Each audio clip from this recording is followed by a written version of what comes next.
Rotarian guest, it is my pleasure to introduce to you today's guest speaker, Kate McBride. Kate is a fifth-generation farmer from Western New South Wales. She was born and brought up on Tolarno Station, which is a 500,000 acres sheep property located along the lower Darling River.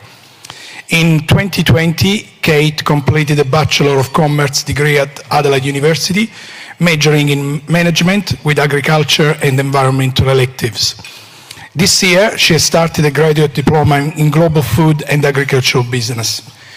Having grown up on the Darling-Barka River and seeing its continual mismanagement, in 2017, Kate became a Healthy River ambassador and has worked with people from all walks of life fighting for better water management within the Murray Darling Basin. This work led her to becoming an ecotourism guide for Murray River Walk, which broadened their understanding of the environmental watering and the Murray River. Fellow Rotarian and friends, please give Kate a warm welcome.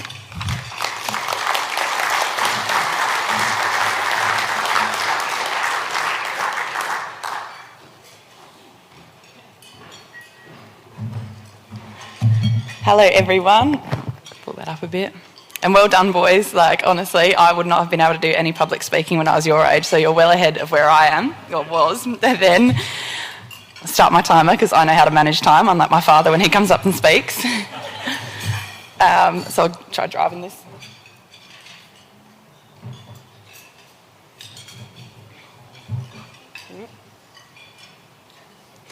So before I begin, I would like to pay my respects to the traditional owners of the country on which we're meeting on today, and acknowledge their continued connection to the country.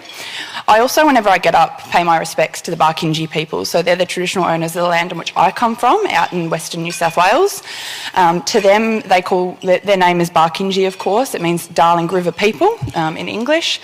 And so throughout today, I'll be referring to the Darling River as the Darling-Barka, because we're really trying to incorporate their name for our river.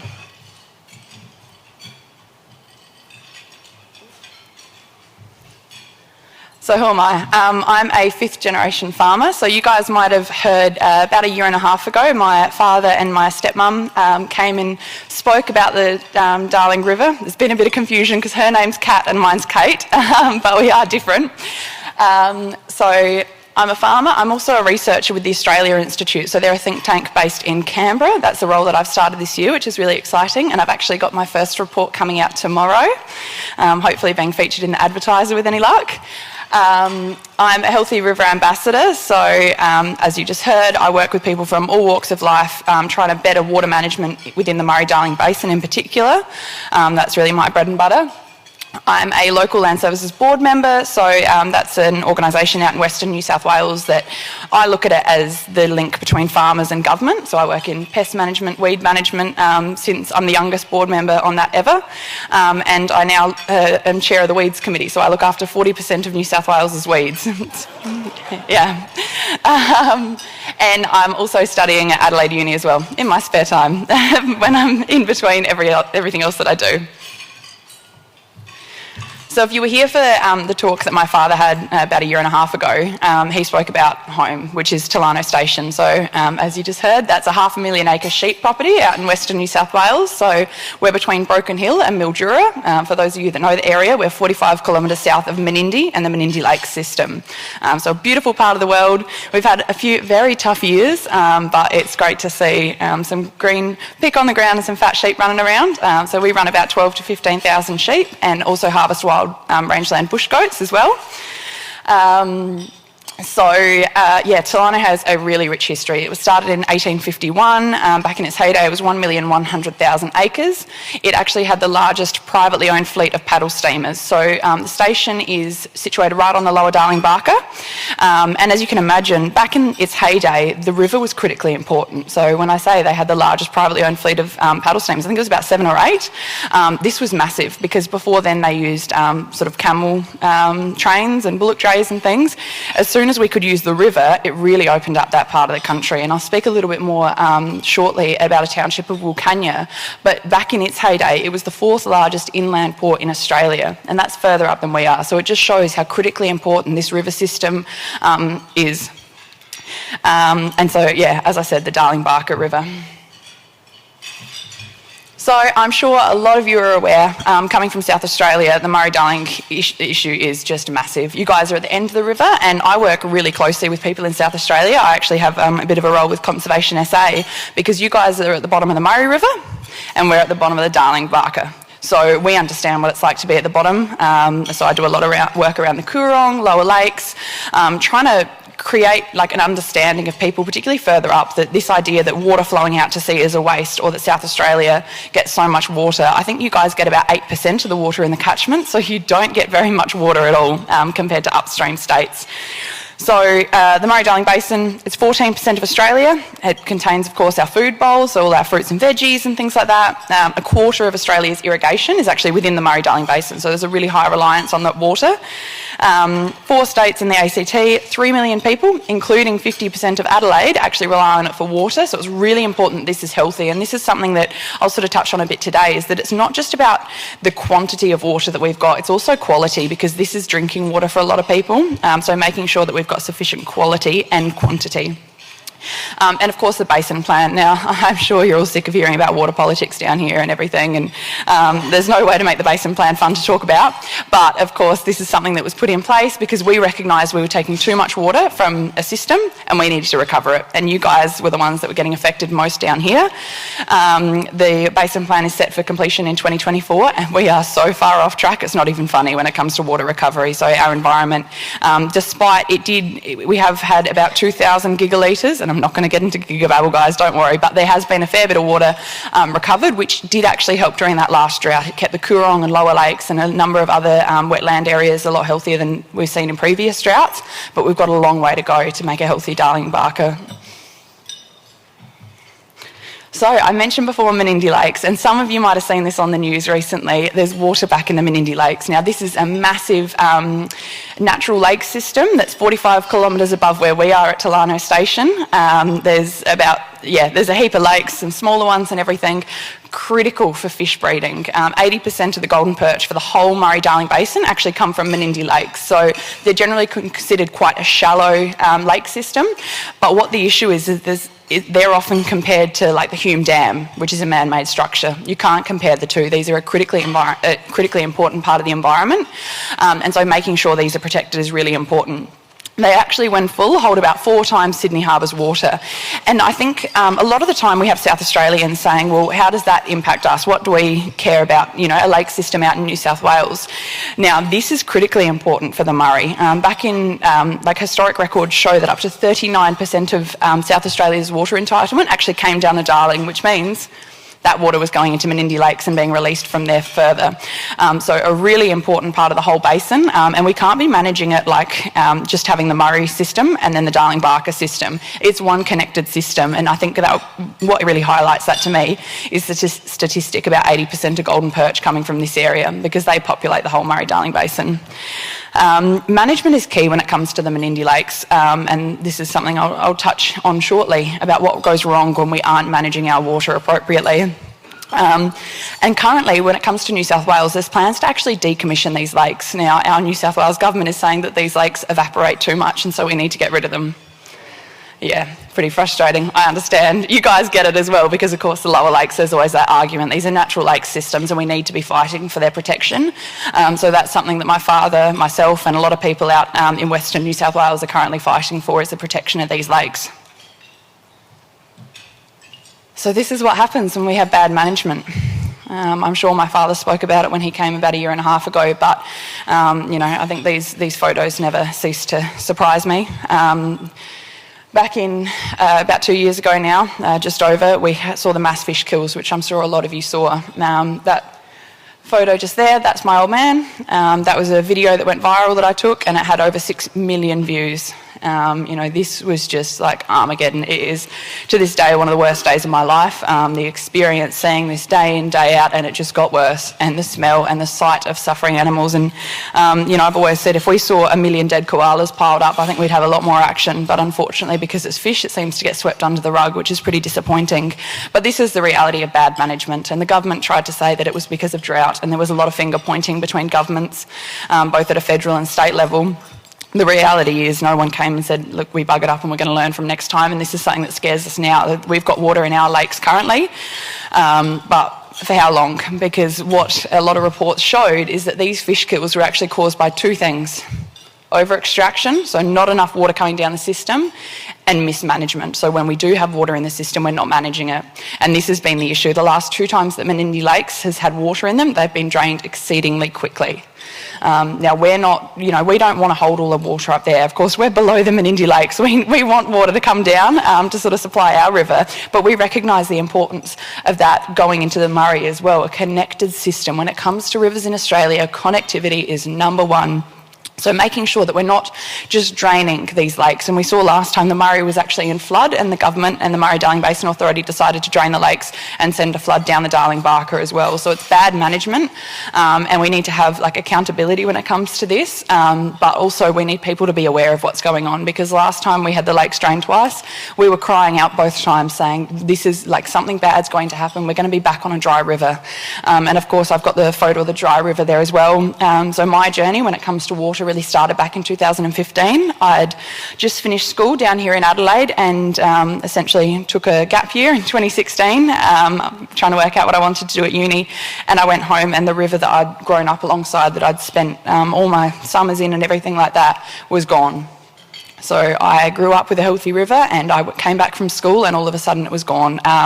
So that was really where my call to action, I suppose, started, and I've been working pretty hard ever since trying to sort these problems out, but it's a big issue, and that's why I'm so thankful for you guys to get me on here to talk today, because a lot of it's about raising awareness and understanding what's going on, so that next time we're crying out saying they're going to drain our lakes, we've got more allies, because it really comes down to numbers a lot of the time.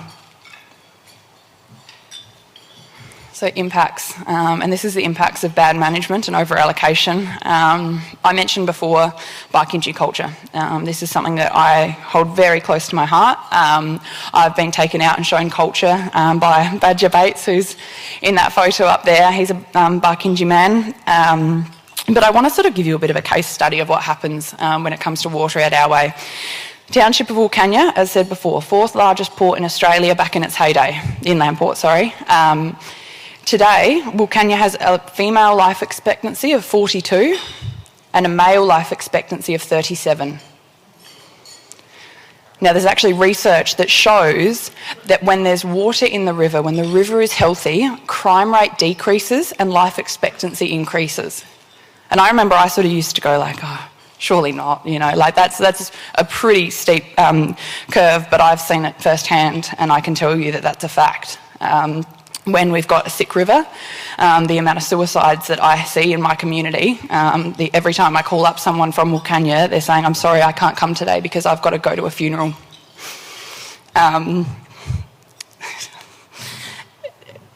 These are our communities. And I remember a few years ago, people used to come to me and say, Kate, why doesn't anyone care? These are our lives. I have a lesser life expectancy than all of you standing here because of where I live, and I'm not an Aboriginal person.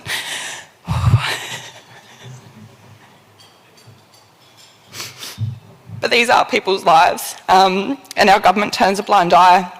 And so when I get given the opportunity to come and speak to you guys about it here, it really means the world to me, because I know you care. I know that Australians do care about their country, but you're all crying now, sorry. I know that you guys do care, and that's what I tell my communities now as well, that you do care. But we've got a big battle in front of us. So, yeah, that's just one township, but we see it, thank you. That's just one case study, and that's a bit of research that's been done in that area, but we see it all over the place in these communities. And it really is sad, because we're seeing the social fabric of these communities really eroded, and the simple answer is just put water back in our rivers, make them healthy. This isn't just, and this is what I'm trying to highlight in this slide, is that this isn't irrigation versus the environment. It's not. It's like mass extraction. It's over-allocation versus everything else. When it comes to fishing, I'm sure there's a few of you here that love fishing. So fishing within the Murray Darling Basin actually employs about 10,000 people.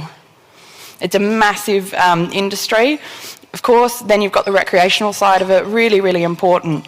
There's 46 native species of fish. We need to be protecting these. We saw in that mass fish kill what happens, and they were all native fish. I was out there and there was no carp that were dying, it was all our native fish. We really need to protect these, and what we need is connectivity in our rivers to make sure that our fish are healthy.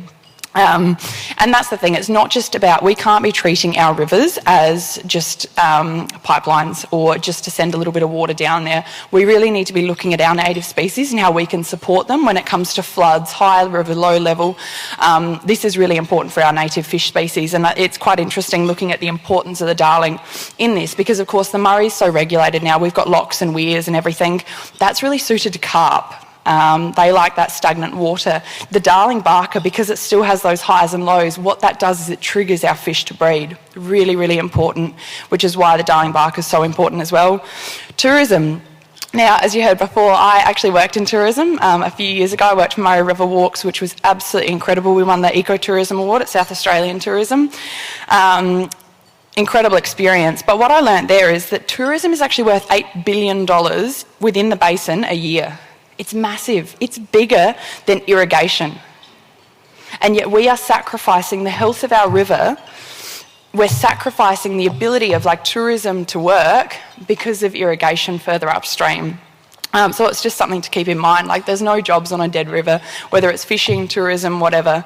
We're sacrificing sustainable agriculture. So my family's property's been going since 1851. It's always been sustained on a river. We, of course, recognise that there were highs and lows in the river, but we've never seen a river as sick as it is now. Historical records show that the lower Darling-Barka never went dry, or never had a cease to flow, lasting more than 2 months. We've had, the first one was 8.5 months of a bone dry river, and after that it was even longer, the second time. So this isn't natural, and we've got governments trying to tell us that it's natural. It's not. We need to be fighting for healthy rivers and putting water back into these rivers. It's a food security issue. What we've got at the moment is, of course, the Murray Darling Basin. The water market's a really complex thing, but essentially what's happened is that water goes to the highest bidder, and the highest bidder is often cotton and almonds. And we export these. Now, this is a massive problem. We're losing our dairies, we're losing our fruits and vegetables. All of these people are getting priced out of the market, and we are going to have to start importing these fruits and vegetables and milk. That's what we need to keep us going. We should not be caring about the fact that we're exporting, I think, up towards 12 to 15% of the world's almonds now. That's not right. Almonds are an interesting one. They take between, when you're eating almonds or drinking your almond milk, they take between 4 to 12 litres of water per almond. They are more closely related to, they are more closely related to peaches and nectarines than they are a nut. So if any of you have got an almond tree, you'll know that sort of the fruit dies off around the outside, then you've got that outer husk. It's more of a fruit than a nut. And so we need to be looking at this. And then, of course, above all else is environmental. Now, people used to turn to me and sort of go, oh, you're a farmer, how are you fighting for the environment? We need a healthy environment to be able to farm, to be able to live out there. The environment has to come first. That's what's critically important.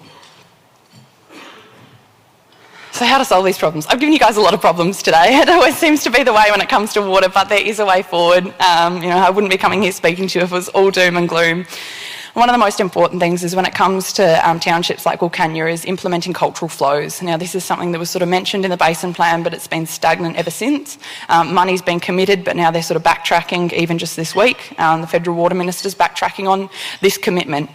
We need to make sure that we've got cultural flows, which are essentially environmental flows, but it means that these Aboriginal communities can actually use this water. It's so important for these communities. They're not just a statistic.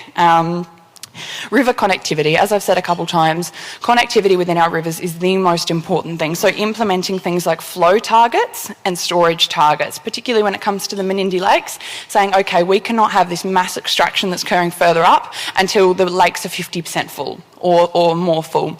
And of course, at the bottom of the river, both at the Murray River at the bottom and at the bottom of the Darling-Barka, making sure that we've got flows that are of a sufficient quality occurring down the bottom of that before we allow extraction occurring further up. Fix the over-allocation. Like the Basin Plan, before it was even implemented, we had CSIRO coming out saying, guys, this is how much water needs to be returned. And it was a massive amount. It was like over 7,000 gigalitres had to be recovered to keep a healthy river. What happened is politics got in the way, and all of a sudden it got down to 3,200 gigalitres, and now it's even lower, and we're not even near that 3,200 level yet. So we need to be pushing that. We need to be making sure that we're buying back water from willing irrigators, because that is the cheapest and most efficient way of getting water back into our rivers. And putting science before politics. Water has just been corrupted by politics, by people getting in the way and having an opinion and saying it hurts communities. Well, I'll tell you what hurts communities more is dead rivers. So making sure that we're fixing those problems. It's as simple as return water to the environment. Keep that healthy before we start taking too much. So what can you guys do? It seems small, and I always say it to, if I go speak to schools or universities or talks like this, I always say go and speak to your politicians, but it really is important. Going, and when you're speaking to politicians or people that maybe get in the office of politicians, tell them that you care, that you're aware of the Darling-Barka River and what's going on there, that you care about its health as well as the Murray. That's really important because I think the South Australian government in particular needs to be pressured a great deal more on protecting our Murray River, because they're held at ransom by our upstream states a lot, and they need to come out a lot stronger. Raise awareness, speak to family and friends and whoever matters, talk about what I've spoken to you today. Keep up to date. We've got a Facebook page. I've put up there Tolano Station. We've also got Instagram and everything else. Whatever you're on, follow us and keep up to date, because it really is it's a constantly changing environment. There's always something coming out. I think this week we've already had about 10 different things come out of water of different states, and trying to be on top of it's massive, but we try and do the heavy lifting. We'll read the reports. You guys just need to know what's going on. And if you're interested as well, read my report that comes out tomorrow. It's my first bit of research writing sort of thing that I've ever done, but I'm pretty excited for it to come out. It should hopefully make some waves. But yeah, that's another way to sort of keep up to date and understand what's going on. So yeah. How's that? Bang on 20 minutes.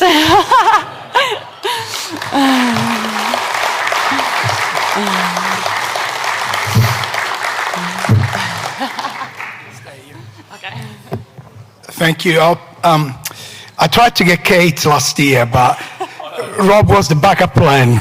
We couldn't get her. Has anyone got any question? Pat first. Pat Christie. I'd like to talk about the solution, not the problems. I was trained in the United States as a working trainee in the United States Bureau of Reclamation in 1954 and 1955.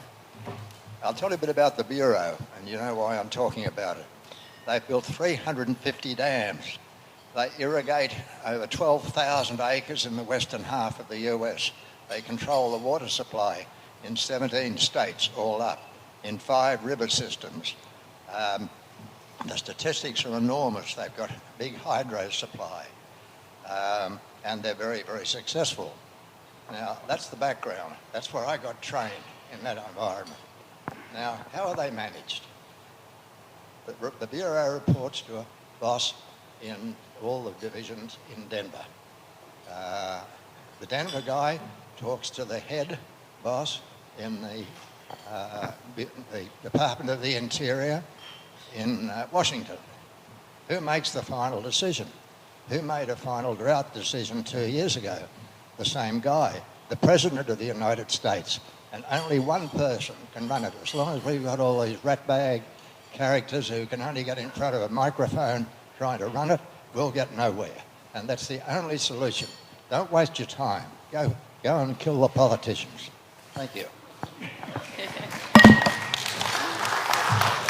Obviously not a question, but that's okay. Stephen? Thank you, Adriano and Kate. Thank you. Wonderful address.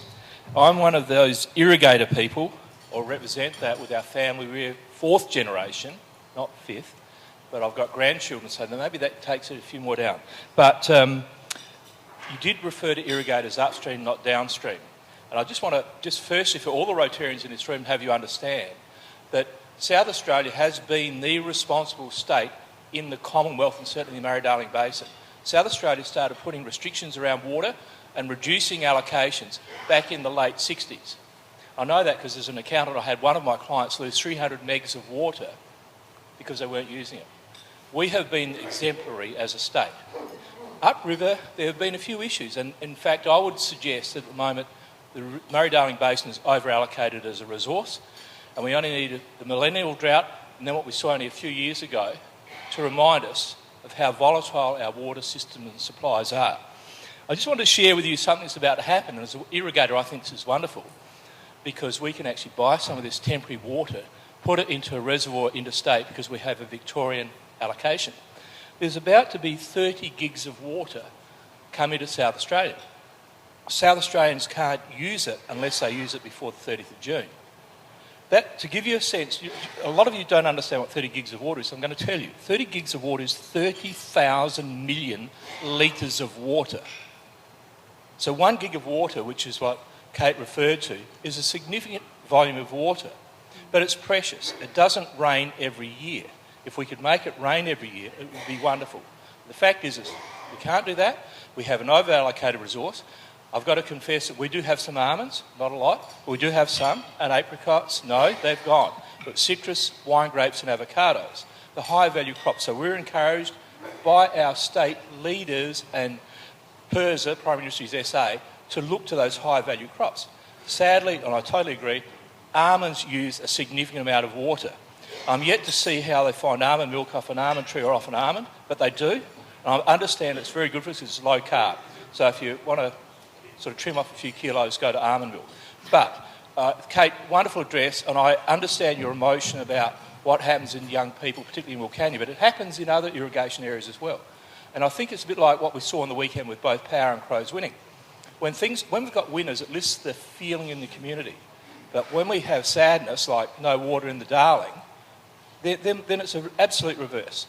I'm a Power supporter, but I love to see the Crows win as well because it lifts this state. But I totally understand your emotion, and thank you very much. Wonderful address.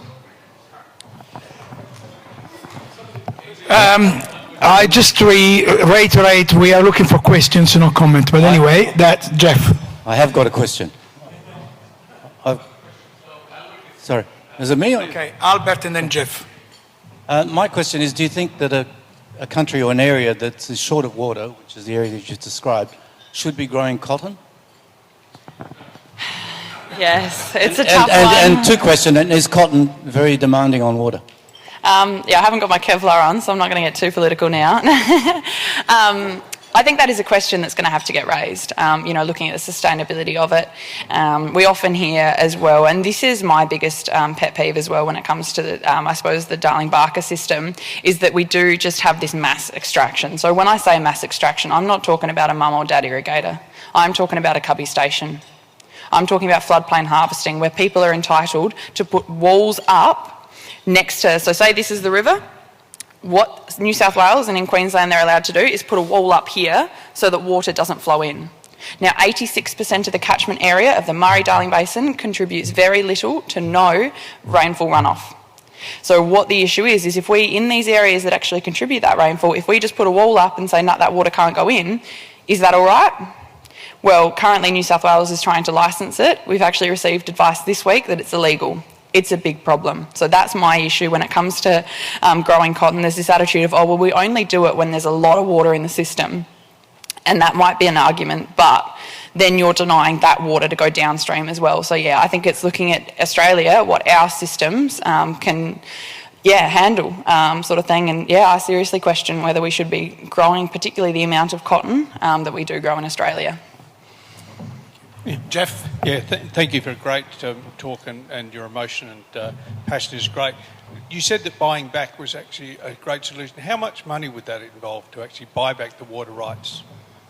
Yeah, so I don't know exactly how much it is, but I know that there's other forms of water recovery when it comes to different projects. Like this is where you sort of get into a bit of gigababble, but so there's there's a suite of projects which sort of do infrastructure works. There's also my report tomorrow, which is talking about off-farm infrastructure.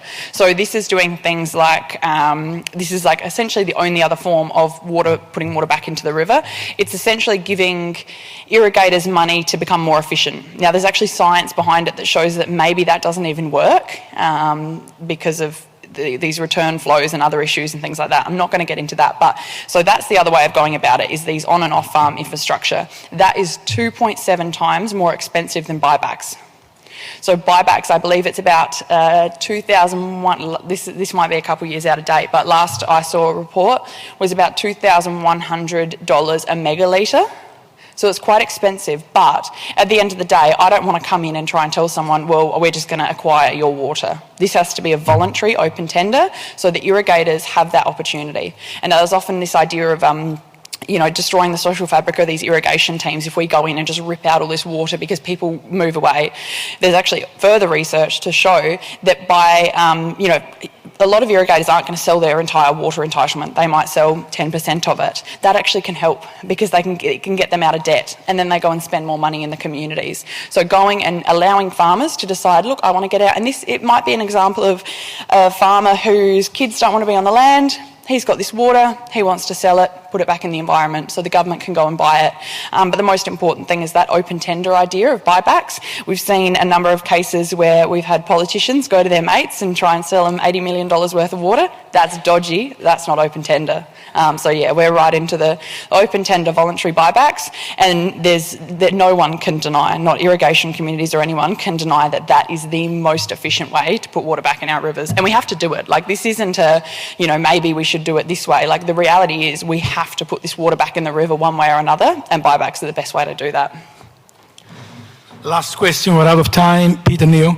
Kate, thank you. At the risk of invoking the Faulty Towers line of don't mention the war, could you give us an update on the Chinese involvement in all of this in the Murray Darling Basin, please? Your father alluded to this when he spoke, and I think it's important to remind us of what the Chinese are actually doing in the region.